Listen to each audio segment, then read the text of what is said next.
I think that is probably one of the hardest things about being a Black creative, about being a Black artist, is that the struggle for basic needs is so closely tied to your ability to like let the balloon fly.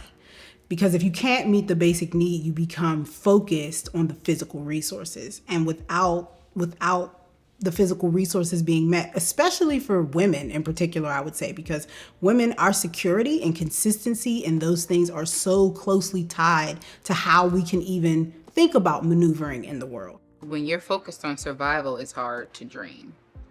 So just in a really tangible sense, putting bills on auto pay.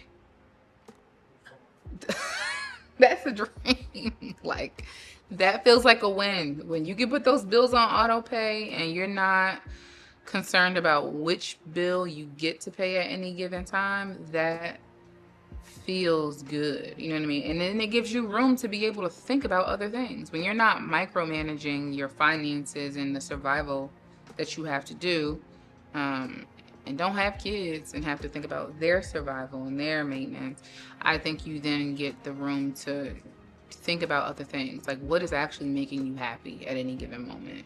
One, of course, is we want our young people as well as seniors, middle age, everyone to actually have the ability to dream, but we don't want them to stay stagnant or be comfortable in the point that it turns into a nightmare for them. I think that oftentimes, especially as a Black community, we focus on so many other things, right? How are we gonna feed? How are we gonna get our next meal? How are we gonna pay the bills? But in reality, we never get that proper time to actually do the things that we really want to do. And so, for me personally, I've been allowed to dream, right? Not having to worry about all of the extra things. And sometimes it's paid off, and sometimes it hasn't, right? And so I've experienced different things in life where I feel like ultimately I had to keep going. But for me, it's being able to show young people that you can dream and your dreams are attainable. Have a dream, number one, and to be able to interpret it for themselves. Many times when somebody expresses a dream, it may not be to our expectation, to the height of our expectation. However, everybody's dream is their dream. So having people have the opportunity to own their dream, to be able to set goals and also have support to achieve those dreams. I think that dreaming to me is the ability to think of more than just what's at stake at the moment. And it's hard when you don't have enough money to pay the rent or to feed your family, to try to put yourself in a mind frame where you can think of something to dream, because I think that people might think it's selfish to dream when there's so much at stake at the moment. I right now am dreaming about less stress, to be honest, in my personal life. And from a professional capacity, I'm really dreaming about time and space to figure things out. I've been doing Brown Mamas for over a decade now. And so I feel like I am not at the end of my Brown Mamas road, but definitely at the end of a cycle. And time and space is really important for creative people that are dreaming a new dream. I would say for me right now, I'm dreaming about creating a space where young people feel safe, where they feel heard, where they feel like all of the resources that they need are there. And currently I just dream about, number one, people's basic needs being met, which really shouldn't be a dream, which should be an expectation. But then beyond that, people having the opportunity to think outside of the box that we typically put them in, starting in kindergarten. What I do is what I believe is my reasonable duty and the reasonable duty of anyone that's in human service, which is to plant the seed of hope. I think empathy is the mother of hope, and it's our reasonable service to give birth to that hope. And I'm currently dreaming about abundance.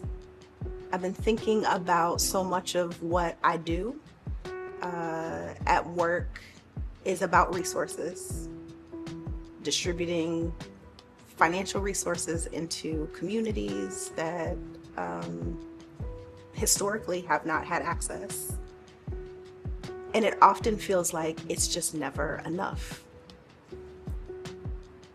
And so I've been thinking about what would it look like to be operating from a place of abundance where there is absolutely enough for everybody? This idea that there still needs to be some type of dreaming about what can be for Pittsburghers in this region, connected to this work, connected to a bunch of other things, is still a reality. I'm currently dreaming about freedom of movement, freedom of thought, right? So being able to take care of the basic necessities in your life to leave room for the dreaming, right? Whatever that might be. I'm currently dreaming about a better place, making the world a better place. A place where people don't have to fight so hard to prove that they're valuable. For myself as an individual, my dream is to once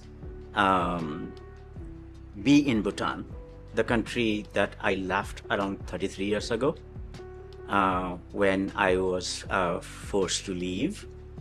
That has been my dream, because whether you call daydreaming or the actual dream when you were asleep, I haven't dreamt any other places other than some of the places where I grew up back in Bhutan.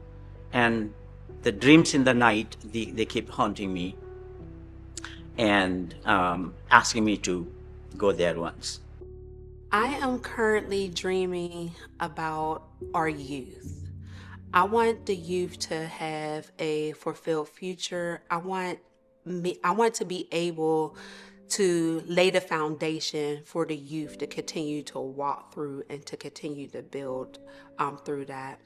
Some of those things look like training up youth to become advocates for their community, to really be able to have a voice for marginalized populations that they could build upon, and that they could see me doing the work that they would want to do the work for themselves. I'm currently dreaming about making sure that our future leaders are being prepped in a proper manner. That way we can start to bring in healing to all of our communities. You know how people say it takes a village. A wise man by the name of Keith Murphy had instilled the question in my heart, what if the village is sick? When he put that out into the atmosphere, it changed my way of thinking, and to let me know that we can't just be bringing our babies into our buildings, healing them, and then sending them back into sick communities. We have to actually go out and make sure that we are directly affecting every household, and start by, identifying what type of illnesses are inside of these communities and these houses. And a lot of times it's something as simple as generational trauma. And we have to really address it. That way, once we get to the root of the cause, we can actually see more turnover or success.